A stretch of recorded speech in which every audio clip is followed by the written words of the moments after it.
Brought to you by Penguin.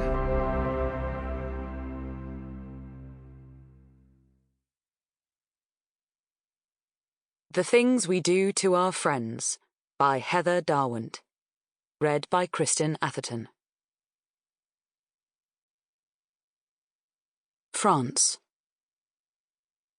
3 girls dance in front of him. One of them has set up an old stereo, and tinny music blares, blocking out the sound of the cicadas that sing relentlessly at this time in the evening. The garden looked beautiful when he first arrived, extending back to meet an old farmhouse where delicate vines stroke the white walls. There is grass that feels comforting, a damp rug under his feet. But things are not right, and the smell is a little aggravating. It makes his nose itch, and his eyes water. When he focuses, the place looks like it has been left to become wild, and the fruits loaded on the trees are overripe. The garden has the heavy, sweet smell of the monkey enclosure at a zoo.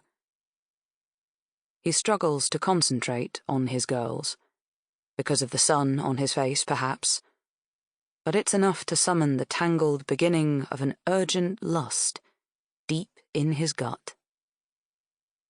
2 of them hold hands high above their heads to create an arc, and the third shimmies and then dives under. There is a screech of excitement as she does so. He remembers that kind of frenzied joy. When he was their age, summer seemed to go on forever. He would get up to all sorts of things unsupervised. Now, these months are oppressive, caked to his life like dry mud on a car. Summer means foreigners clogging the roads, children everywhere, and the slog of work. Supplier events, tastings, factory rounds. In this part of the country, none of it stops because of the heat. It all becomes more tiring the older you get, and each summer is more difficult to tolerate than the last. An itch on the sole of his left foot. A gurgle, and a cranky, more than irritable bowel. Each shadow of physical discomfort is worse in the evening heat. But these girls know none of the pain that comes with age. The girls are life itself, and things seem easy for them. They are too young to feel a pinch near the hips, or the pull in the lower back as their bodies contort to the music. They certainly hadn't a care in the world earlier in the day. He'd seen them outside the shop, on the bench in the car park, waiting for a lift that hadn't come.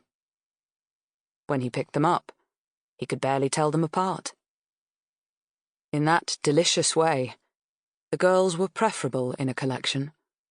A flick of hair, a flash of a smile, tumbling in confidently, like it was their right to be taken to wherever they pleased. Their grimy knees up, pushing against the back of the seats in front with no consideration for the upholstery, something he would never have let his daughters do. And the smell as they'd chewed on strawberry-flavoured gum, a horrible habit, and chatted away to each other, ignoring him. Now, hours later, he sees how different the girls are as they peel away from each other in the garden.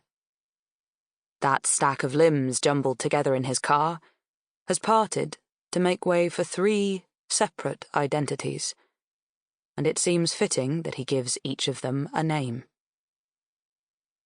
There's the one who's tall and blonde, and the most classically beautiful, with straight white teeth and a face that is perfectly symmetrical. She's bruised all over her tanned shins, but not in the way that you'd associate with abuse. A healthy, moneyed type of injury that he imagines might be from playing a grueling game of lacrosse or falling in a photogenic pile when skiing. Each limb looks taut. Sample complete. Ready to continue?